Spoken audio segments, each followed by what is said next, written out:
Hey there. Subscribe to my channel. And also press this bell icon.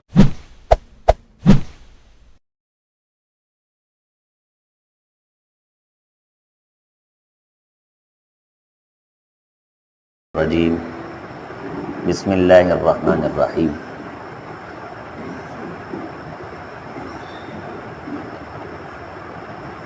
قال فما بال القرون الاولى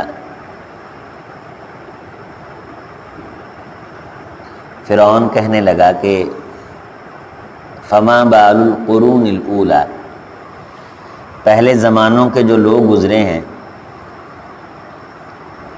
وہ کن احوال میں تھے، کن احوال میں ہیں، ان کا کیا حال ہے۔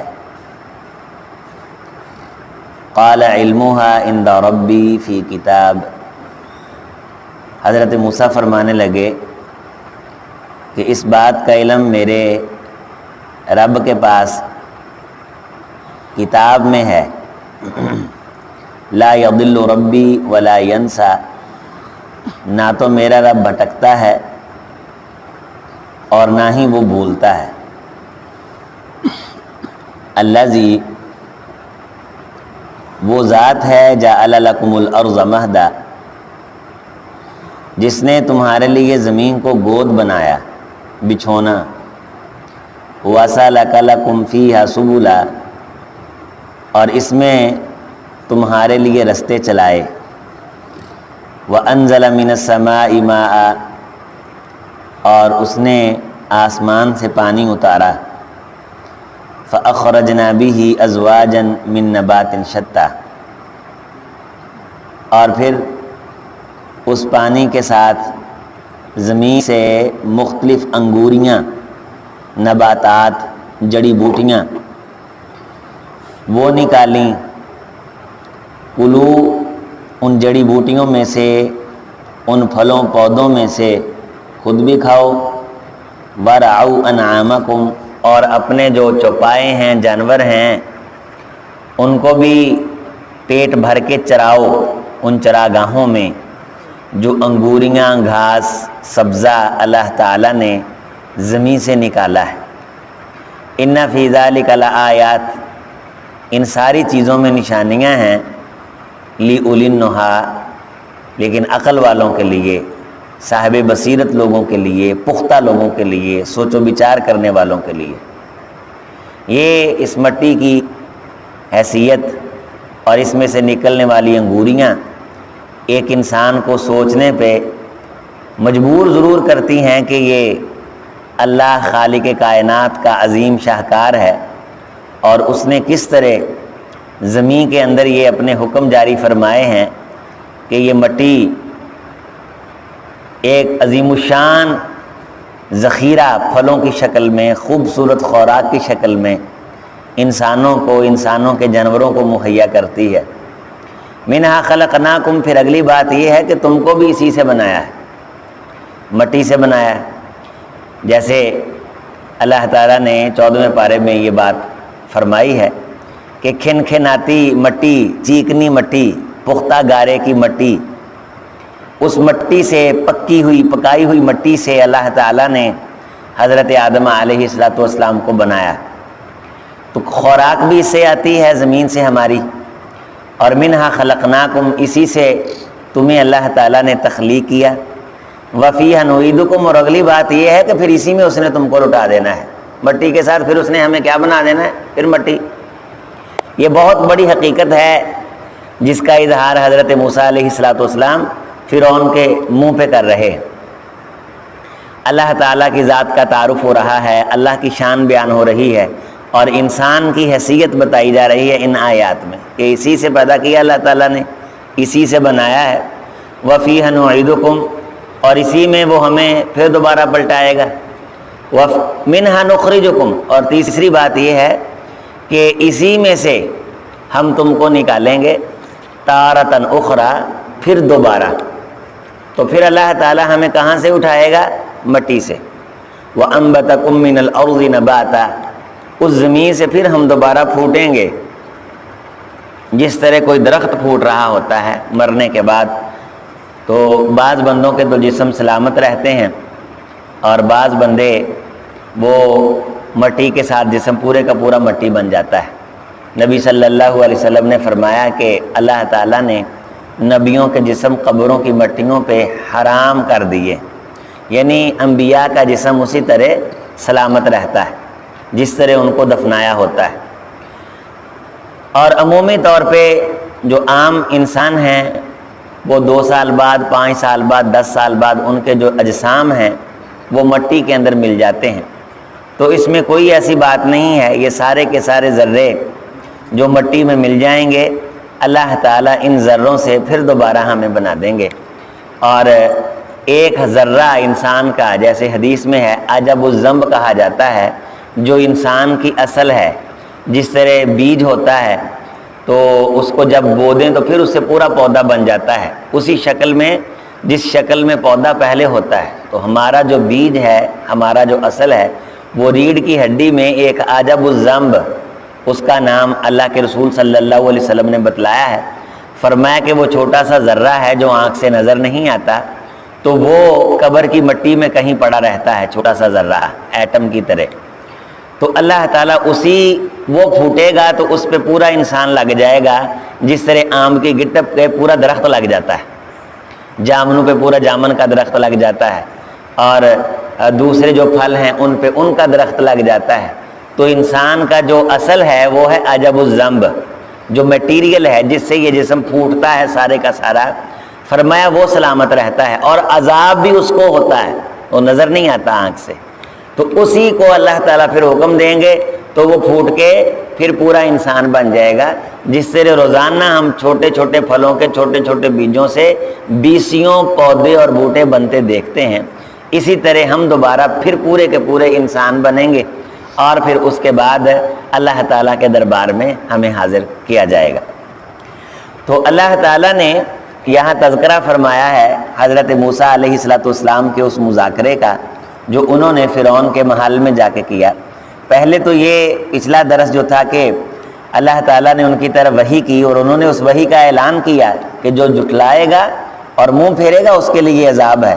پھر اس نے کہا کہ تمہارا رب کون ہے؟ فرمایا وہ جس نے ہر چیز کو تخلیق کیا اور پھر اس کو شکل دی، واضح اللہ تعالیٰ نے اس کے بناؤ سنگار کیے، تو پھر اس کو ہدایت بھی دی اگر وہ غور کرے تو۔ مسئلہ بندے کو سمجھ آ جاتا ہے اگر بندہ سمجھنا چاہے، نہ سمجھنا چاہے تو بندے کو سمجھ نہیں آتا۔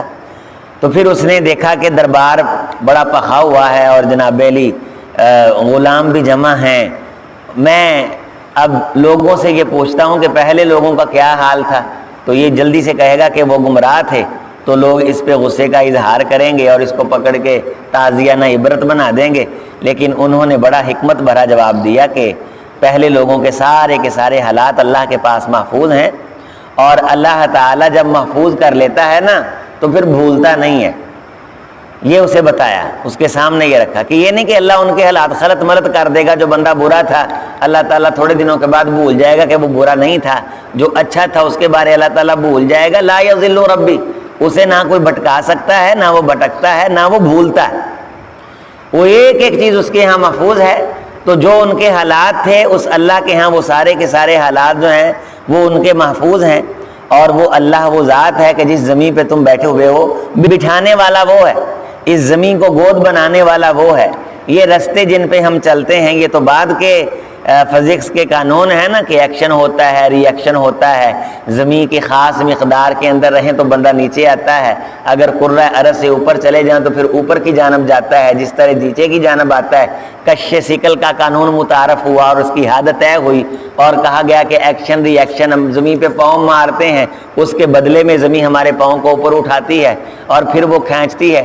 یہ سارے کے سارے قوانین یہ تو انسانوں کی باتیں ہیں نا، لیکن اصلاً جو چلنے کی طاقت سڑکوں پہ اللہ تعالیٰ نے عطا کر رکھی ہے، یہ اس کے اندر ہمارا کوئی کمال نہیں ہے، یہ اللہ تعالیٰ کا کمال ہے۔ اب ڈاکٹر بعض دفعہ ہمیں یہ بتلاتے ہیں کہ انسان کے جو پاؤں ہیں وہ سیدھے اس لیے رہتے ہیں کہ انسان کے کان میں 3 ہڈیاں ہوتی ہیں، اگر وہ تینیں صحیح رہیں تو بندے کے پاؤں درست رہتے ہیں، اگر ان تینوں میں ٹیڑھ آ جائے تو بندے کے پاؤں آپس میں ٹکرانے لگ جاتے ہیں اور بندہ سیدھا چال ہی نہیں سکتا۔ اس کا مطلب ہے پاؤں کہاں ہیں اور پاؤں کو سنبھالنے کا زاویہ کہاں ہے۔ اسی طرح ان کا زمین کے ساتھ بھی تعلق ہے۔ اور اس زمین پہ ہم یہ نہیں کہ صحت مند ہیں اس لیے چل رہے ہیں، یہ اللہ تعالیٰ نے وَسَلَكَ لَكُمْ فِيهَا، یہ ہمارے لیے رستہ اللہ نے بنایا ہے اور اس کے حکم سے ہم چلتے ہیں۔ اور پھر آسمان سے پانی اتار کے کتنی رنگ برنگی انگوریاں، اس کا مطلب یہ نہیں کہ ساری زندگی پھل کھا کے بندہ ایسے ہی یہ کہتا رہے اس دفعہ ہم بڑے میٹھے آئے ہیں، پچھلی دفعہ اتنے میٹھے نہیں تھے، اس دفعہ جامنو بڑا مہنگا ہے، اس دفعہ یہ ہے، اس دفعہ جناب علی فلاں چیز مہنگی ہے، اس دفعہ چیری یہ ہے، اس دفعہ جناب علی انجیر یہ ہے، اس دفعہ کیلے سارا سیزن چلے ہیں۔ یہ باتیں تو اپنی جگہ پہ کہ فلاں چیز اچھی ہے، فلاں کے پاس اچھی ہے، لیکن لِأُولِنُّہا کا مطلب یہ ہے کہ عقل مند بندہ آم کھاتے ہوئے وقت غور کرتا ہے کہ یار مٹی سے اللہ تعالیٰ نے کیا چیز بنا دی ہے۔ اخیر نہیں بادشاہ وہ عظیم الشان خالق رب العالمین، کیا بادشاہ ہے، کیا اس کی عظمت ہے، کیا شان ہے۔ یہ تذکرہ کرنا، ایک گندم کے دانے سے لے کے کتنا بڑا پروسیجر ہے، وہ روٹی بن کے میرے آپ کے منہ میں آتی ہے، اور پھر سالن اور اس میں پڑی ہوئی سبزیاں، یہ کہاں سے ہیں؟ کوئی چیز آپ بتائیں جو زمین سے باہر ہو۔ اگر جانور ہے، دودھ آیا ہے تو اس نے بھی چارہ کھایا ہے، وَرَعَوْا، اس نے چارہ چرا ہے، اس چارے سے دودھ کس نے بنایا، وہ دودھ کی فیکٹری کس نے لگا دی بھینس کے پیٹ میں؟ اللہ تعالیٰ۔ اللہ تعالیٰ نے فیکٹری لگائی ہے کہ گوبر الگ ہے اور خون الگ ہے اور دودھ الگ ہے۔ تو لِأُولِنُّہا، اگر کوئی بصیرت والا بندہ ہو تو ایک ایک لقمہ کھاتے وقت اللہ تعالیٰ کی کاریگری پہ غور کر کے اس کا ذکر بجا لاتا ہے، اس کی تعریف بجا لاتا ہے، اور اس کی روٹی کھانا وہ بھی اللہ کے دربار میں ایک عبادت بن جاتا ہے، اللہ کے دربار میں ایک بندگی بن جاتا ہے۔ تو اگر نہیں عقل نہیں ہے تو اتنی بڑی بڑی چیزیں انسان سمجھتا ہے کہ شاید یہ ہر چیز پیسے سے ممکن ہے، اس لیے میرے پاس آ گیا ہے۔ اللہ تعالیٰ کا نظام ہے، اس نے مٹی کے اندر یہ خاصیت رکھی ہے، اس کا حکم، وہ آرڈر جاری ہوتا ہے تو یہ زمین پھر ہمیں انگوریاں دیتی ہے، ہمیں پھل دیتی۔ اتنے بڑے بڑے مہنگے مہنگے میوے، آپ بادام لے لیں، آپ میوہ جات لے لیں، آپ سوگی لے لیں، آپ گیری لے لیں، کون سی کائنات کی چیز ہے جو مٹی سے باہر آتی رہے؟ ہم تو ہمیں بھی منہا خلقناکم، یہ ہے انسان کی حیثیت، یہ ہے انسان کی اوقات، یہ ہے مٹی سے، لیکن شکل وقتی طور پہ اچھی بن گئی ہے، جس طرح پھل کی شکل اچھی بن جاتی ہے، بندہ کھاتا ہے تو وہ فنا ہو جاتا ہے، یہ بھی کھایا جائے گا، مٹی کھا جائے گی اس کو، ایک وقت آئے گا فنا ہو جائے گا۔ لم یکن شیئا مذکورا، کوئی ذکر نہیں تھا اس کا اور کوئی ذکر نہیں ہوگا، اس کی زندگی میں یہ دن آئے گا۔ جس طرح آج ہم یہ صفحہ پڑھ رہے ہیں نا، تو کل یہ صفحہ آ جائے گا، پچھلا چھپ جائے گا، کسی دن ہم اس صفحے پہ تھے۔ اسی طرح اس کائنات کے صفحے ہیں، قسطیں چل رہی ہیں، قسطیں گزر رہی ہیں اور نئے کردار آ رہے ہیں۔ جن جگہوں پہ ہم بیٹھے ہیں یہاں کوئی اور بیٹھیں گے، یہاں کوئی اور بیٹھتا تھا، جن رستوں پہ ہم چل کے آتے ہیں ان پہ کوئی اور چلتا تھا، پھر کردار بدلا، پھر ایک نئی قسط آئی اور اس قسط کا کردار میں اور آپ قرار پائے۔ آج میں آپ کو دیکھ رہا ہوں، آپ مجھے دیکھ رہے ہیں، یہ ایک کردار ہے۔ وَفِيهَا نُعِيدُكُمْ، یہ کردار پیچھے جانے والا ہے، ایک نیا کردار آنے والا ہے، ایک نئی قسط لگنے والی ہے۔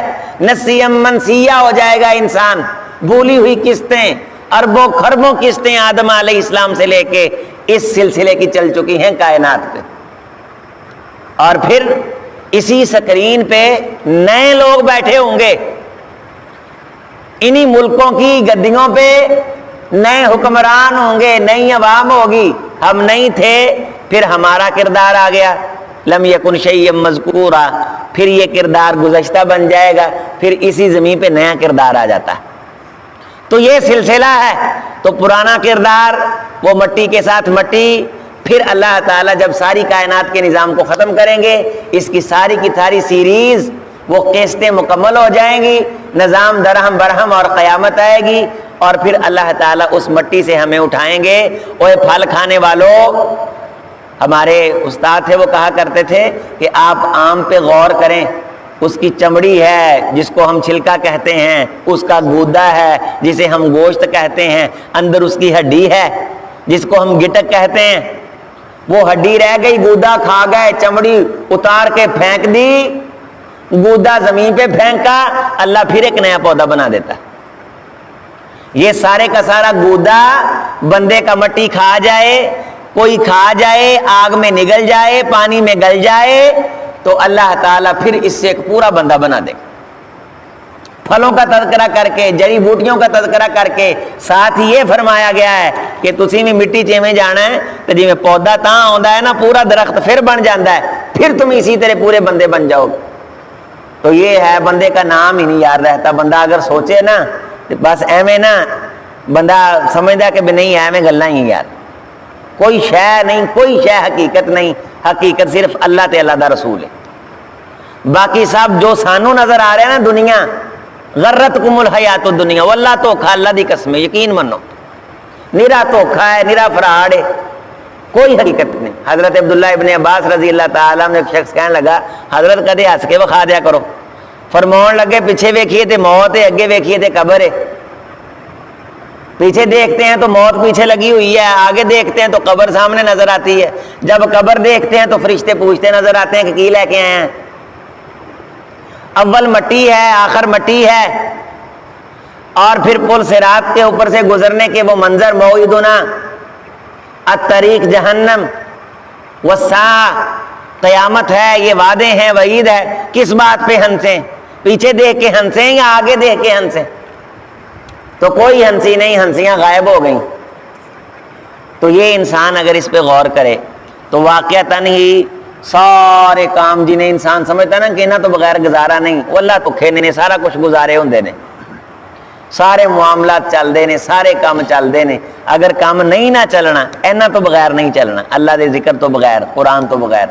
تو اللہ تعالی ہمیں وہ جو ٹھکانہ ہے قبر کا اس کی تیاری کرنے کی توفیق دے۔